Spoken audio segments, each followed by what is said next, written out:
স্থানীয় সময় সোমবার ৮৮ বছর বয়সে শেষ নিঃশ্বাস ত্যাগ করেন পোপ ফ্রান্সিস।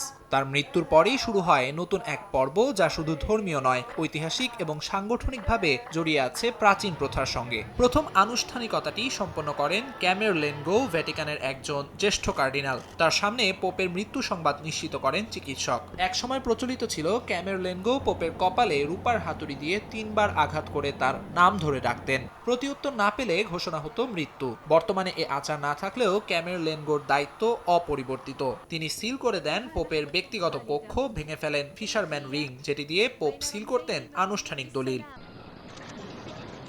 পোপের মৃত্যু থেকে পরবর্তী পোপ নির্বাচিত হওয়ার আগ পর্যন্ত সময়টিকে বলা হয় সেদে ভাকান্তে, যার অর্থ সিংহাসন শূন্য।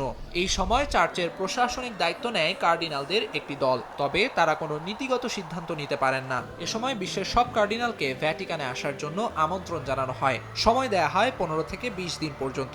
এরপর সিস্টাইন চ্যাপেলে শুরু হয় পোপ নির্বাচনের সবচেয়ে গোপনীয় ও ঐতিহাসিক প্রক্রিয়া, কনক্লেভ। পিটার এদ্রো, লুইস আন্তোনিও, পিয়েত্রো প্যারোলিন সহ মোট ৮ জন প্রার্থী আছেন এবারের কনক্লেভের তালিকায়। ৮০ বছরের নিচে বয়স এমন সব কার্ডিনালই কেবলমাত্র ভোট দিতে পারেন। বাইরের কোনো প্রভাব যেন নির্বাচনে না পড়ে, সে লক্ষ্যে প্রত্যেক ভোটের আগে গোপনীয়তা রক্ষা করার শপথ করেন তারা।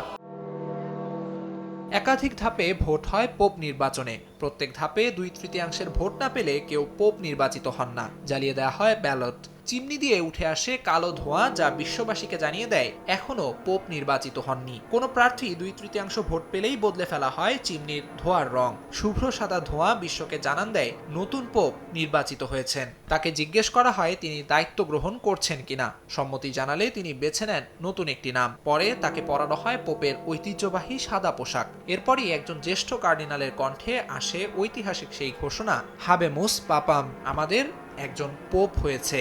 শুরু হয় নতুন পন্টিফের যাত্রা, আর ভ্যাটিকান ফিরে যায় তার চিরাচরিত ছন্দে। আমিরুল ইসলাম আলিফ, সময় সংবাদ।